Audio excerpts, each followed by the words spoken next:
Is it just me, or is it less wet than it was last year? Because honestly, I think there was a statistic from last year where there wasn't a single week that it wasn't raining in Auckland, where I live, for most of the year.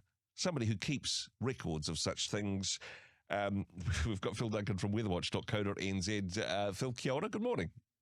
Kia ora, good morning. Thanks for having me. Is it less wet this year than last year, or have I just got a foggy memory?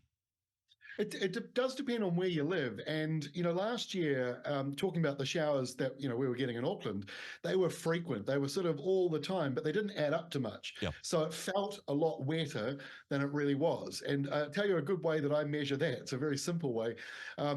City people, urban folk, people who live in towns and cities, Yep. They find even just a few showers, that's a wet day. Yep. If you're a farmer or if you have rainwater tanks and you live on that, a few showers is nothing. And so it depends on who you ask. So the townies last year found it very wet. Yep. Some farmers did as well. Some farmers also found it wet. But yeah, this year is the rain sort of been coming in more bigger bursts. I heard another statistic yesterday which said that last year's July, there were 3 days that it didn't rain.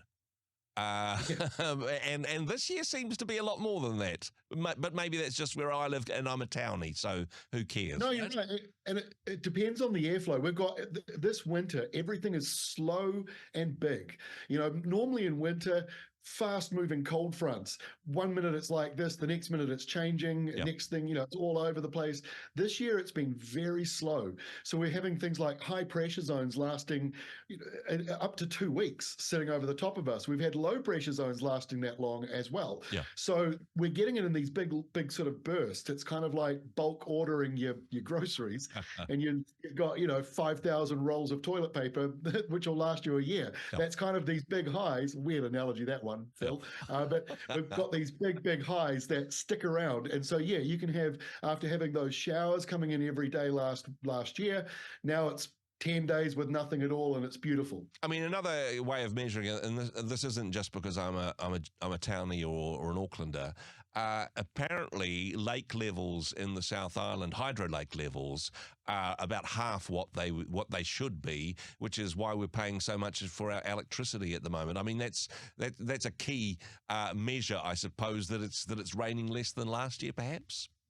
Yeah, it is very much so. And, I write articles for the Farmers Weekly each week. And this week's article that I've just been putting together is all about what you just mentioned, to do with the fact that Canterbury is drier than average at the moment. And from a soil moisture view, not very often that farmers in the middle of winter want it to be raining, but they do, because they don't want spring to kick off dry. And, same measure, they can go, well, what about the snowpack? What about the rain that comes down from the mountains? But you're right, the rainfall is lower than usual. And even over the next week, the West Coast, half of the West Coast, the northern half, where most people live, is drier than average for this time of the year, which is not usually the case in August, in the middle of winter. A perception thing again, but does drier usually mean colder in winter? Yes, it often does, because the overnight temperatures, when it's dry, you tend to have clearer skies. Not always, can be cloudy, but often it is drier and less windy as well. And so you end up with these clear skies, bigger frosts. We've had a lot more cold air this winter than over the last several years. In saying that, there hasn't been a huge amount of snow. Yep.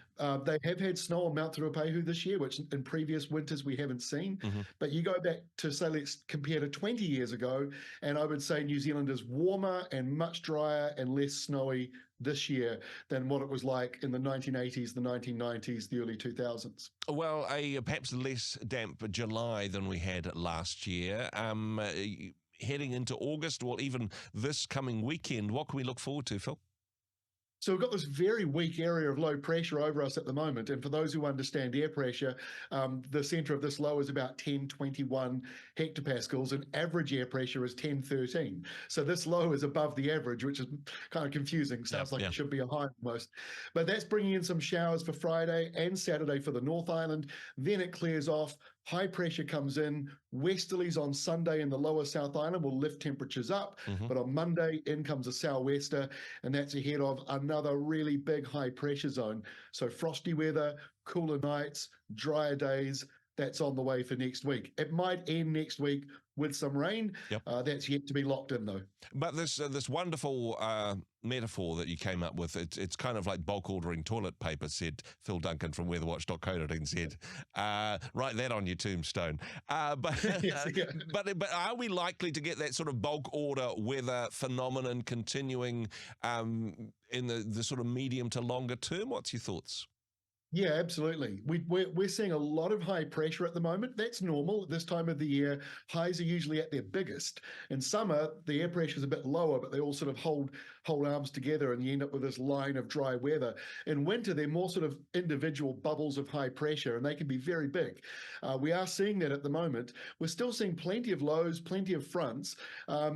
So we're still at a high risk of getting a rain event or a snow event as we go into spring. But I got to say, these big highs are going to most likely keep temperatures above average, because we will get the windier weather and cloudier weather around the edges of it. And also, they're coming out of Australia, so they're not dredging up maybe so much of the southerlies, although I think that risk is still there. We're not in El Nino, we're not in La Nina, we're neutral for the rest of this year, which is why it is a bit sort of chaotic. But I think for now, most people aren't too unhappy. Yeah. Most people. And hey, at least we've got lots of toilet paper, according to the metaphor. That's right. And of course, the latest updates and analysis available at weatherwatch.co.nz. Phil Duncan, appreciate what you do. Thanks for joining us. Thank you so much. Appreciate it. Hey, thanks very much for joining us in the Rhema studio. Thanks very much for watching the interview. It's kind of nice to have an audience, actually. And if you did like what you watched, then do give us a like, do give us the thumbs up. And if you'd like to see more interviews like that one, or perhaps even better, subscribe and those interviews will come straight to you. Don't forget to turn on your notifications, and we'll see you in the next one. Cheers.